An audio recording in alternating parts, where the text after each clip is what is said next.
TV9's Weather Classroom with Gary England is brought to you by KWTV9 in cooperation with Gilt Edge Farms. We're going to talk about lightning. Now, usually you need a thunderstorm to have lightning, but notice I said usually, not always. A dust storm can cause lightning, volcanic activity can cause lightning, and all of you have caused lightning, so to speak. You've all walked across the carpet, haven't you? In the wintertime, and you reach out and you reach for the doorknob and zap. The spark jumps between your finger and the doorknob and you yell, right? Well, that's kind of like lightning. That's a spark, and lightning really is just a giant spark. If we took, say, an average lightning strike, about, say, a mile long, there'd be enough energy there probably to light about 1 million light bulbs. How many lightning strikes are there in the United States per year? How about 50 million? 50 million lightning strikes each year. There are really about 3 or 4 basic kinds of lightning, and we'll take a look up here in the monitor, and you'll see some of them. But basically, we have cloud-to-cloud lightning. You all have seen that. Cloud-to-cloud just jumps from cloud to cloud. And then we have cloud-to-ground, where it comes from the cloud down to the ground. And also, we have lightning that's from the ground up to the cloud. And then we have ball lightning, or St. Elmo's fire. You all ever hear of that? It's kind of a ball of lightning just floats along and hits something and explodes. What speed does lightning move? About 1/3 the speed of light. And light, what, is 186,000 miles per second? So it's 1/3 of that. So it moves relatively quick, but not at the speed of light. In Oklahoma, about 3 people per year are killed by lightning. That doesn't seem like too much, but if you happen to be one of the ones that struck, it's a bad deal, right? So it's about 3 per year. Injuries due to lightning each year in Oklahoma, about 7. So really, lightning is a little bit more dangerous than tornadoes in recent years. Usually nowadays, lightning will kill more people and hurt more people than tornadoes will. Okay. What are the chances of my house being struck by lightning? Well, Mark, here in Oklahoma, if you just, let's say you just take a square mile, a mile on each side, let's say you've got about 100 houses in there, at least one of those is going to be hit every year. Now, lightning occurs in all months. Anytime you have a thunderstorm, but primarily it's kind of like the bad thunderstorms with the tornadoes. It's springtime and summertime that really is the most dangerous. Where are people when they're hit by lightning? About 37%, or 37 out of every 100 people that are hit, 37% are out in open fields. They're at baseball parks, football fields, soccer fields. They're out in the open. Then another 14% are, you know what they've done? They've run over and they're standing beneath a tree. 18% are out on the water. They're boating, they're fishing, or it's water related. As you're out on the water, you're probably the highest thing out there, aren't you? You have the water there, you're in the boat, and your little head's sticking up, so it's not a good place to be. 6% are near tractors and heavy road equipment, 1% near golf courses, and 2% of the people that are killed by lightning are talking on the telephone. The conditions for lightning. How does lightning really come about? And you're in a thunderstorm, you have air going up and you have air going down, and you have pieces of water going up and pieces of water going down. It's breaking into different sizes, and you have ice in the thunderstorm, you have hail in the thunderstorm. You got all these things going back and forth. Well, every little particle up there has a positive or a negative electrical charge. And after a while in that thunderstorm, what we call the positive charges, they start gathering in the top of the storm, and then down the bottom of the storm, all the negative, the minus charges start gathering. There'll be a few positives down there, and these charges are kind of like a magnet. If you have 2 positive charges, they kind of repel, they go away. But the charges that are different, negative and the positive, they attract each other just a little bit, kind of like boys and girls do occasionally. They kind of attract each other a little bit. So you've got these positive charges up in the top, and you've got most of these negative charges in the bottom, and they just get stronger and stronger. The stronger they get, the more they pull toward each other. And then suddenly just, the lightning happens. And in other cases, you've got all these negative electrical charges in the bottom of the storm that's moving along. Let's say it's moving toward your house. Here comes the thunderstorm. Down the bottom is all these negative electrical charges, and what happens, that thunderstorm causes or induces positive charge field on the ground. And it just kind of shadows or follows the thunderstorm. And on the ground, these positive charges where you are, they start getting stronger and stronger. Up in the cloud, the negatives get stronger and stronger. And the air doesn't really like electricity. It's difficult for electricity to go through the air. But what happens when the charges are strong enough? You can't see this happen, but the lightning starts down. This all happens in what we call milliseconds. Just so fast, it's just over with. But it starts coming down through there. It's called a stepped leader. And it starts coming down toward the earth. And keep in mind, this is all happening so fast. The step leader starts coming down, and strange enough, as it starts getting close, about 100 feet in the surface, an upward moving streamer starts coming up. Okay, so you got your step leader coming down, here comes the lightning coming down, the one comes up from the bottom, and then you see a flash. You know, the flash you see is actually what we call a return stroke. That's the heat, the lightning going back up to the cloud.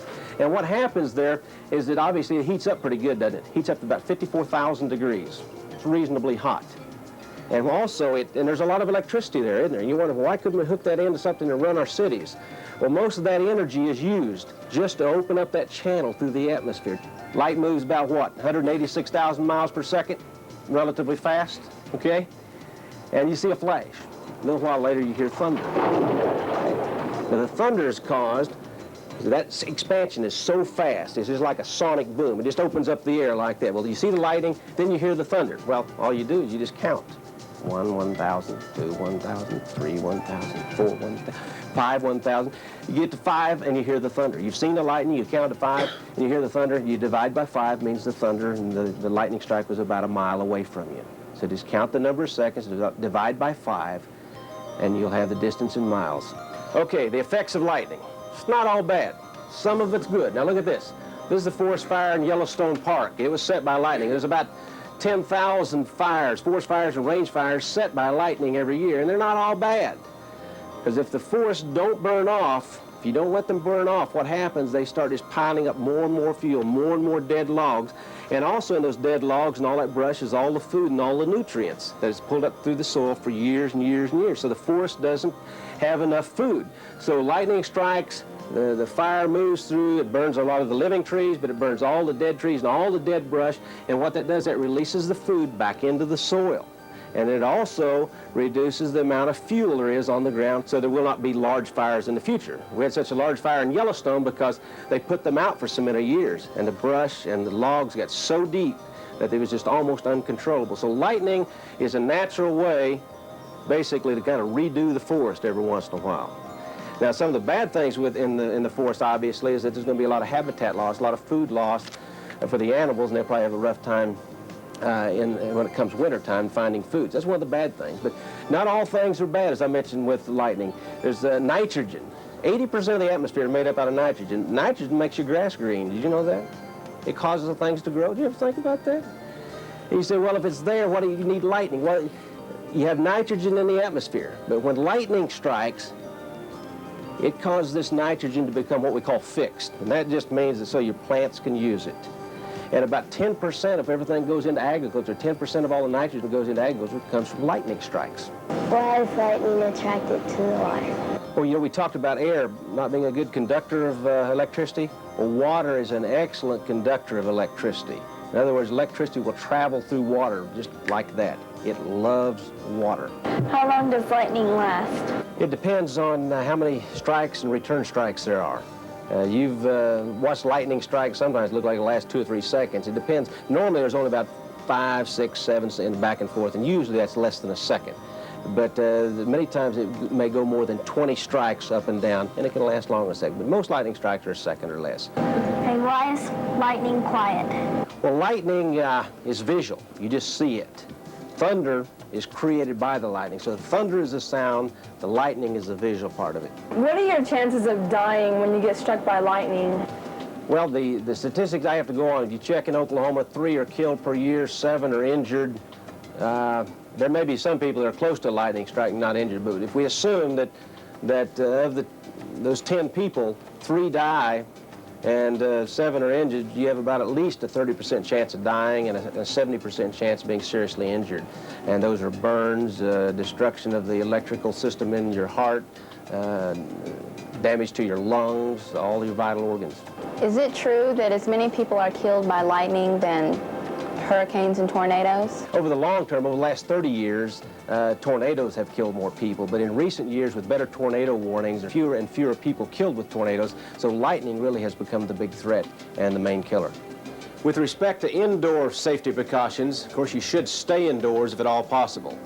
Do not use electrical appliances and do not use the telephone. If you're outside, seek shelter in a sturdy building or automobile.